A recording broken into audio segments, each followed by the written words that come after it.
เจ้าอะไรจ้างเรื่องอย่างไรนี่พี่น้องเอ้ยบ้านนี้เนาะหลังจากที่ว่าลงคลิปไปก่อนนั้น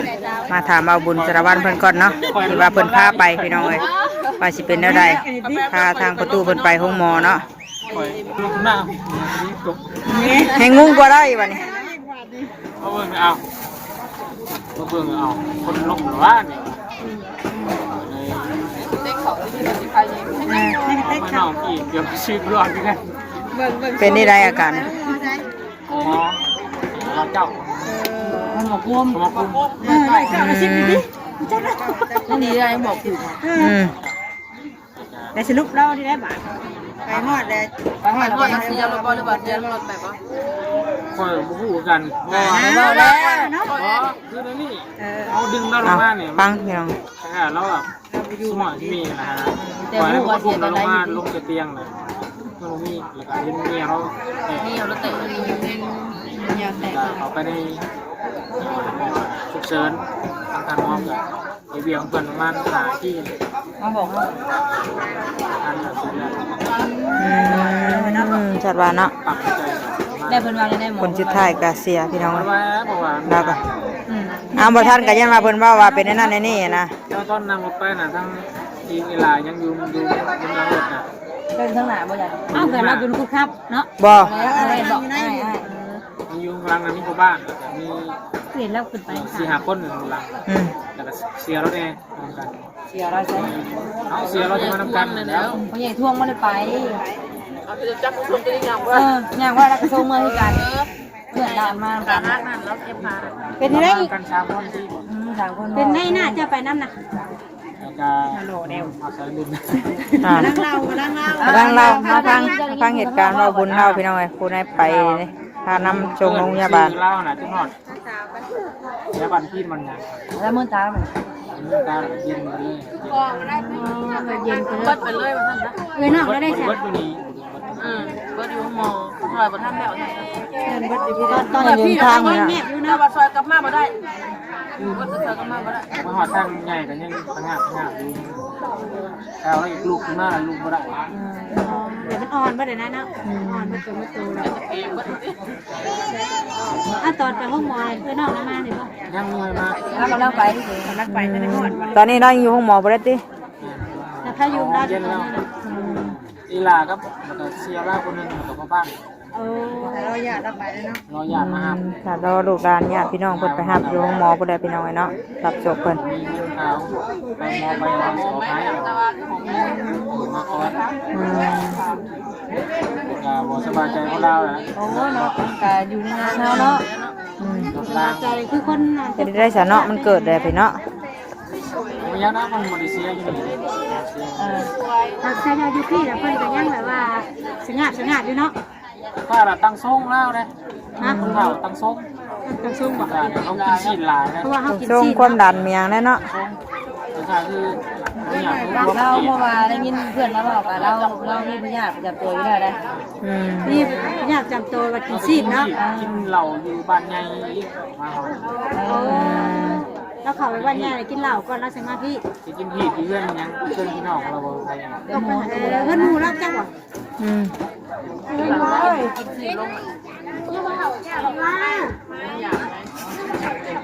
มันกินต่อยหัวเจ๋อคนที่หับเราได้เนาะ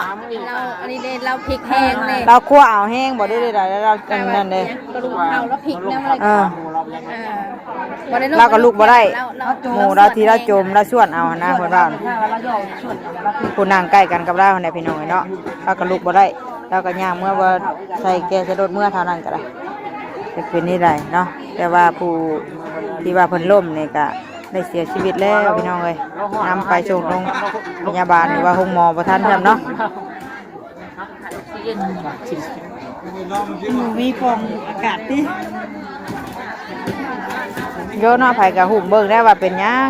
ว่าจันเนาะแต่แช่อยู่กำลังนั่งกินข้าวอยู่หัวพาล้มลงบาดเดียวว่ะจะลดลงเช่เราอ่ะอาจารย์โทรมาเล่าลงมาลงไปเราดูเราคือเราหมัก เพิ่นไปนำแดงเพิ่นพาไปส่งหมอก็สิประมาณนี้เนาะ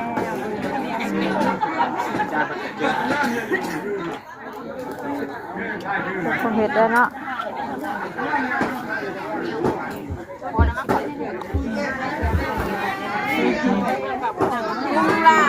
ไปแล้วแต่สิคิดเนาะจักสิเป็นไปทางไหนเนาะจักสิแม่นหยังจักสิแม่นยาพี่น้องเอ้ยเนาะหลายคนก็หลายคิดหลายแนวใดทางตาบ่เห็นแน่เนาะทางพยัดพะเยาแน่เฮาก็บ่ฮู้จักสิเกี่ยวน้ำหยังหลายสิ่งหลายอย่างปะปนกันไปเนาะฮอนมือไผมือมันว่าซั่นแหละเนาะเฮ็ดได้ซะมันเกิดขึ้นแหละรถลาบ่น่ะรถลาก็บ่รถเราขี่ออกมาเฮ้ยรถเรายังบ่ได้เมื่อยอยู่จักแหละอายุเราจักสิแม่นจักปีประมาณ50 60นี่แหละเนาะ60กว่าประมาณนี้แหละพี่น้อยคนก็ยังบ่ได้เฒ่าปานใดเนาะเพราะว่าเพิ่นก็ยันคนบ้านนอกบ้านนาเฮาก็ยันว่าทุกเวียกทุกงานแน่ก็สิประมาณ50 ประมาณนี้แหละเนาะ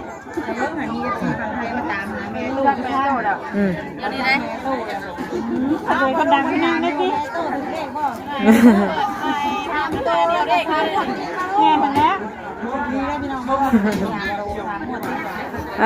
ถึกกระทึกอีดอกน้องผู้ถึกเลขก็ได้3 งวด 4 งวดเดือนติดโอ้ยเนาะดวงดีคือเพิ่นขายดอกเนาะก็ได้ปวดพญาพญาให้มันดีมันเศร้าพี่น้องเลยขายบ้านหน้าบ้านขายให้เดียวเนาะมันยังใหม่ๆเนาะเอาประกาศเลยเนาะมันหนามันติ๊กต๊อกของแม่ทั้งทำจากกันดิกินรวยไปด้วยกันดิบริด้วยด้วยกันนะเราไม่ชื่อคนเดียวเราอ่ะแล้วจะว่าให้รับบอกนะรับบอกว่าเนี่ยหาว่าชาวตัวไหนนี่คือมันหลายแน่เลยว่าอยู่บกก้าวเขาห้องน้ำบัดย่านขนาดกลางเว้นได้นี่ทำกลางคืนได้เสร็จไรแล้วเนาะล่มอยู่ใกล้ทางเขาห้องน้ำซ้ำพี่น้องเอ้ยเนาะยากดีสิแล้วคนเฮาเนาะตื่นไปเช้าเห็นหน้าจังว่ายังแม่สิขุดดินหมุนลงหูยึกคือตูนพี่น้องเอ้ยมันบดีเด็กเลี้ยงไรความตายนี่ต่างกันทุกคนว่าอย่างกันเนาะคนสรุปแล้วก็เสียชีวิตพี่น้องเลยเนาะจักสิแม่นเสียชีวิตอยู่นี่หรือว่าเสียชีวิตอยู่ระหว่างเดินทางไปหาหมอหรือนั่นใดก็บ่ฮู้เนาะขอแสดงความเสียใจนำครอบครัวประตูเพิ่นพี่น้องเลยมาบุญผัดบ่ได้บุญซับเนาะเสียชีวิตก่อนเฮ้ยเนาะเอาคุณยังอยู่กับสู้ๆพี่น้องเลยญาติพี่น้องกันเนาะลูกหลานนะตอนนี้ก็ยังอยู่ทางตรงหมอพุ่นแหละเนาะบ่าวบุญสารวัตรเพิ่นก็มาก่อนแต่ว่าทางศพกะถ่ายญาติพี่น้องเพิ่นไปนำเอาศพมาเนาะจัดพิธีตามศาสนาพี่น้องเลยเนาะจะได้ก็ขอแสดงความเสียใจกับครอบครัวประตูเพิ่นในลายเนาะอันนี้ก็บรรยากาศก็ขึ้นฟ้าขึ้นฝนก็สิตกอีกแล้วพี่น้องเอ้ยเมื่อกี้นี่ลงเม็ดยันตกอยู่มื้อแรงนี่เนาะจะหน่อยก็ได้เวลาไปหาลูกหาเต้ายุงหาโรงเรียนแล้วนี่ก็ได้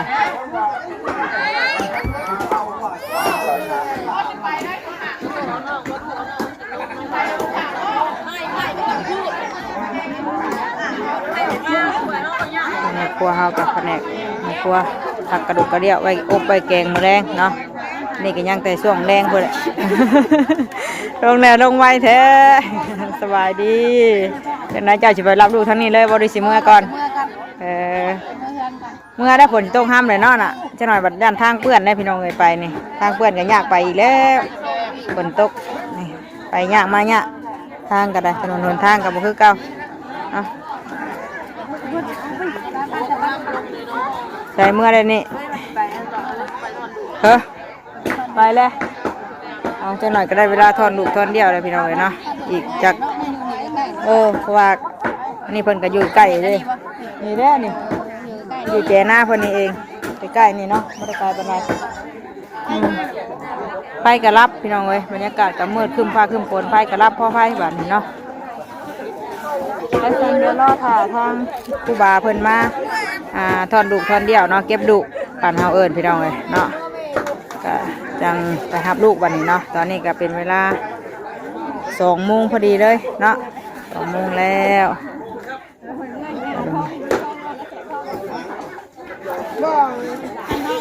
หลายคนเนี่ยมาดิเขายังเก็บก่อนเดี๋ยวเนี่ยยังเก็บก่อนที่อยู่ในเชียงใหม่นะเอาวันที่เพิ่นมาให้เอา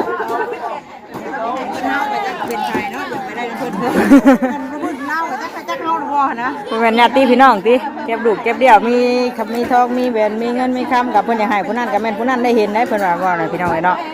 แต่เฮาญาติพี่น้องไปเก็บลูกเก็บเดี่ยวหั่นน่ะเนาะยังปะโอ้ยหมูจัดไปฮอดสิได้ติตัวหาก็ได้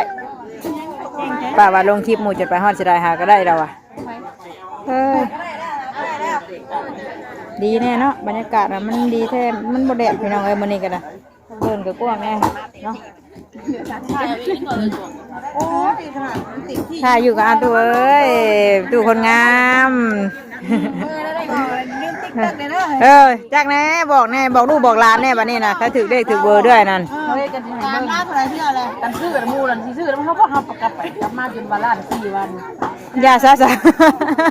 ยาซาซาตู้เอ้ยตัวชื่อร่ำซ่าอยากถือเพราะชื่อเป็นล้านเป็นชองยังถือเนาะยาซาสันยอมแล้วตัวนี้นะมีเงินเป็นล้านก็ไม่ได้ชื่อชาเด็กเนาะเพราะชื่อลายวะเก่ากันฮะมันเป็นชื่อยอมอยู่นี่นะไม่ได้ชื่อหน่อยวะตู้เป็นดวงเฮงพี่น้องเลยเนาะถือเลข3 งวด 4 งวดเรียนติดเลยดวงดีขนาดเนาะสิได้ดวงดีกะดีก็บอกเลขดวงช่วยกะมาบุญก็ได้เสียชีวิตเนาะได้ก็ได้ก็สั่นเดี๋ยวเราจะน้อยพี่น้องเลยเนาะเราถ่าเพิ่นเก็บลูกเก็บเดี่ยวก่อนถอนลูกถอนอย่างก่อนเราชื่อหลายติพอดี2 โมงเลย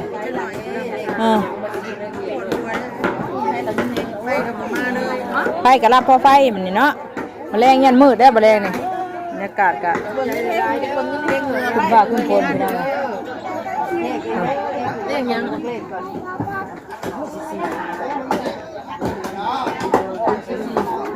ย่านเฮาสิบนโต๊ะห้ามเฮาไปจังเนาะมืดแห้งเดียวเลยพี่น้องคนค่ะเดี๋ยวเรามาต่อคลิปให้พี่น้องเบิ่งอีกเท่านึงเนาะตอนนี้ก็กำลังรอระวางทางถ่ายยาคูคนขึ้นมาเนาะมาพาไปตอนดุตอนเดียวสีเล็กแมวพอเล็ก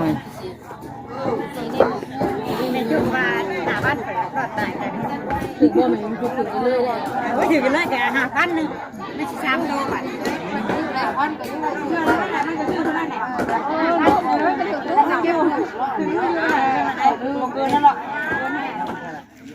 พี่น้องจัดพามาอีกวันนี้มาทางพี่เนาะมาตอนดุพี่น้องเลยผู้บ่าวคนกำลังมาคนกับสิตกบัดนี่เนาะแบดกับสิเบิร์ดเอาหมูพี่จังกันได้ยามาโฮมกันมันใกล้ๆพี่น้องอยู่หน้าเพิ่นนี่เองเนาะนี่นะเอาให้ดูกินอยู่เดินหน้าเราเองอย่างมันนี่เลยไก่ชุ่มเย็นเนาะเพิ่นเอาดูข้าวทาดพี่น้องเลยนี่เลยหมูอันกองอันนั้นพรเพิ่นคนกระลงเม็ดได้บ้านี่เนาะฝนตกแล้วเฮ้ย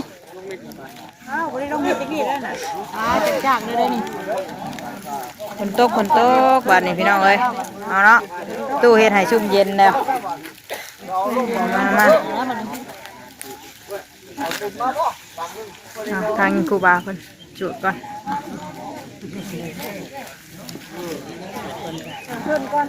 ชนโฮมชนเงาได้เลยเป็นวัดเป็นไอแล้วฝนตกเงา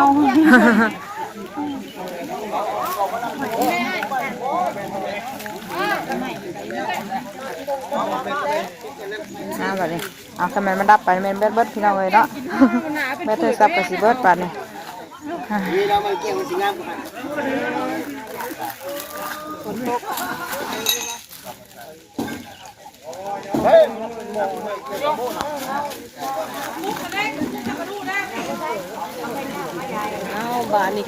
ฝนตกเลยมีทางกระจอกเนาะฝนตกทำเนี่ยคู่เลย จะทำเนี่ยครู จะทำคนนะติ แล้วนี่ทำบ่ด้วยก็ไม่มีโต๊ะ ฝนตกเฮ้ยฝนตกเอางานนี่มีซุ่มเย็นแน่มีโศกเสาแน่พี่น้องเอ้ยมีม่วนชื่นน้ำอีก3อย่างเลยโอ้ห่านผู้ขอเลขขอเบอร์ก็มีบาทเนี้ย เฮ้ยลุงจงเลยนี่ แล้วเพิ่นก็มาเทศน้ำดังเลย เจ็บเลยเพิ่นไปเจ็บกระดูก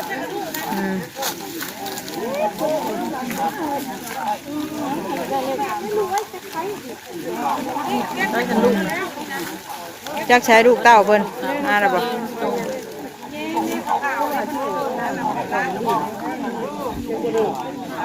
คนกระดูกที่เผา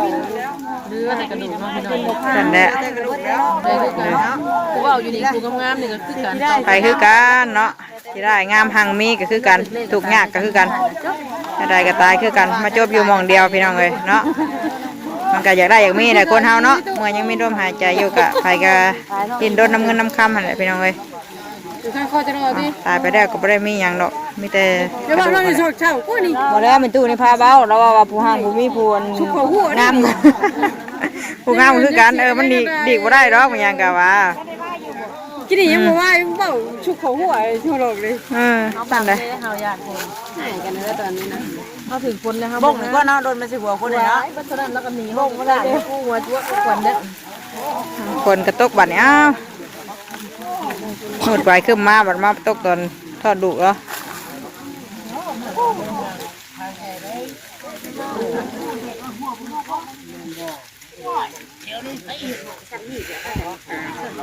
โยเนาะ ซ้ำนี่ก็หาช่วงเพิ่นเข้ามาเพิ่นช่วเอาเลยนายน่ะ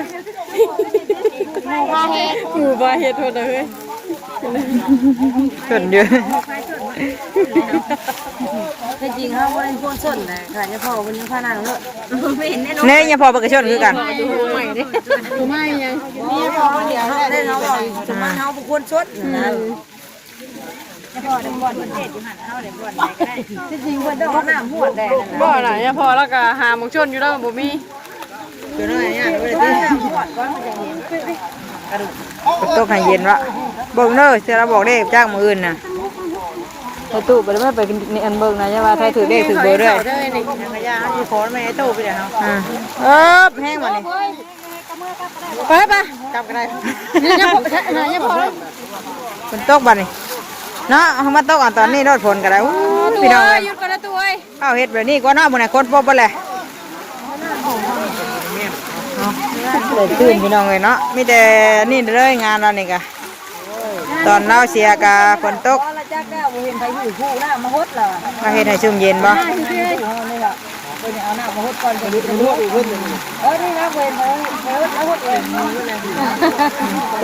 แม่นเซลเลย ตบไปว่าอะไรบ้าง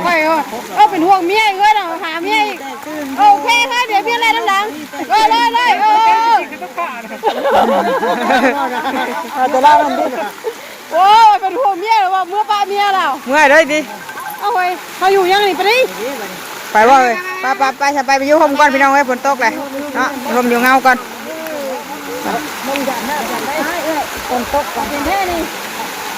ฝนตกพี่น้องเอ้ยแห้งเติบบัดนี่แค่กันน้ำกระเป๋าเลยแหละกลัวเดี๋ยวไปเลย ไปลุงเอ้ยเจ้าบุหายเช้าเขาเมื่อก่อนนะบ้านนี่ไปพอเลย ถ้าบ่มากล้องนี่ได้แล้วอ่ะเอาไปสั่งไปผมมาก่อนยังน่ะตื่นเลยอุ้ยจวดกันเลยเนาะอันนี้ตกใจเด้มันเย็น เย็นดิคุณอาเรายืนสาดกังอยู่ไปโฮมบ้าเฮากับไปพี่น้องเลยฝนตกเลยเป็นหุ่งเลยหนาบ่ได้จ้ำโอ้ยฝนตกยังคู่กันดิเพราะยังคู่บ้านนี่โอ้ฝนตกปะลุงเลยไปสันเดี๋ยวจบคลิปก่อนจบคลิปไปเลยเนาะฝนตกแล้วมาเช้าโฮมก่อนจนโฮมก่อนไปสิเก็บลูกอะประตูกับเปียกประหยอดอยู่เดี๋ยวจบคลิปลาพี่ลาน้องเลยก่อนเนาะ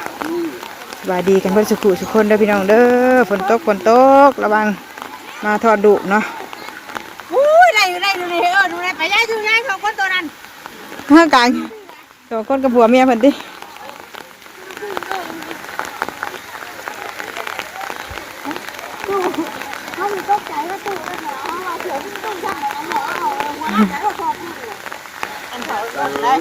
อ้าวกันแล่นไปนั่นคือเสือสีนั่นกันว่าอยู่กันตกใจเบิดไปใส่พี่น้องเลยเนาะลาแล้วอยู่โฮมก่อนไปเดี๋ยวพอกันอีกคลิปหน้าผู้ใดพี่น้องเอ้ยจังหน่อยไปทับลูกทับเต้าทางมือได้นี่เนาะทุกคนคนกระตกวันนี้ พวกนี้ดีผู้ชองไม่ดีครับ